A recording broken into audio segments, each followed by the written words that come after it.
Hello बच्चों, let's read the question. So the question over here says, how has the sequencing of human genome opened new windows for treatment of various genetic disorders? Discuss amongst your classmates. ठीक है, तो यहाँ question में क्या कह रहे हैं कि ह्यूमन जीनोम के सीक्वेंसिंग से हमें जेनेटिक डिसऑर्डर्स को ट्रीट करने के नए पाथ मिले हैं. कैसे? तो देखो, ह्यूमन जीनोम प्रोजेक्ट में हुआ क्या था. उन्होंने पूरे ह्यूमन जीनोम को सीक्वेंस करा.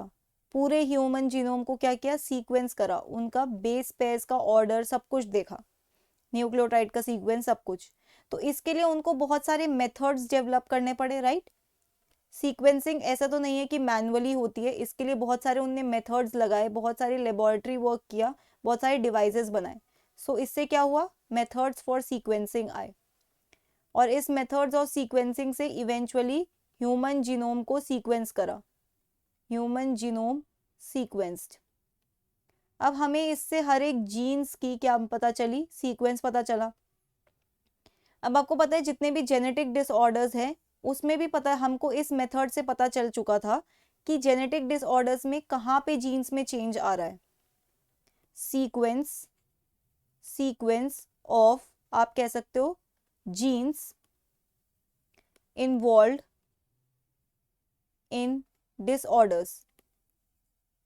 ओके, डिसऑर्डर्स या आप कह सकते हो एबनॉर्मैलिटीज. हमें सीक्वेंस पता चल गया जेनेटिक लेवल पे कि भाई पहले जो सीक्वेंस था वो इस तरीके का था, वहां पे सीक्वेंस होना चाहिए था GAG.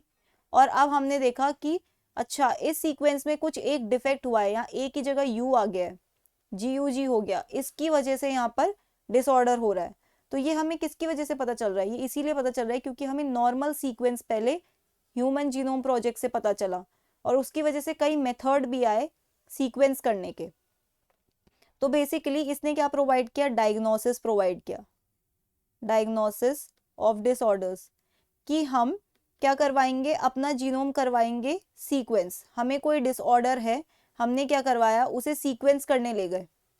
ठीक है, जब हमने उसे सीक्वेंस करवाया तो हमें पता चल गया कि हमारे इस जीन में डिफेक्ट है, इस जीन में कुछ डिसऑर्डर हुआ है जिसकी वजह से हमें ऐसी चीजें हो रही है, हमको बेसिकली सिम्टम्स मिल रहे हैं. तो अब ये तो हो गया डायग्नोसिस. फिर टूल्स कैसे मिले? टूल्स ऐसे मिले जैसे कि फॉर एग्जाम्पल, आप एग्जाम्पल ले सकते हो, CRISPR-Cas9. CRISPR-Cas9 ये एक टेक्निक है जिससे आप जेनेटिक लेवल पर चेंजेस कर सकते हो. जेनेटिक लेवल चेंजेस कर सकते हो, और आप इसको यूज कर सकते हो फ्यूचर में कि आप किसी डिसऑर्डर को ट्रीट कर सको. फ्यूचर ट्रीटमेंट, बिकॉज ये लेटेस्ट टेक्नोलॉजी है जिससे हम क्या कर रहे हैं? जेनेटिक लेवल पे आप डिसऑर्डर को ट्रीट कर रहे हो. जेनेटिक लेवल पे यूजुअली हम क्या करते हैं? डिसऑर्डर को उसके सिम्टम लेवल पे ट्रीट करते हैं कि उसके सिम्टम्स को सप्रेस कर सके. लेकिन जेनेटिक लेवल पे उसको जड़ से हटाने के लिए CRISPR-Cas9 फ्यूचर में टूल बन सकता है, future tool. Okay, so that's it for the question. I hope you understood it well. Best of luck.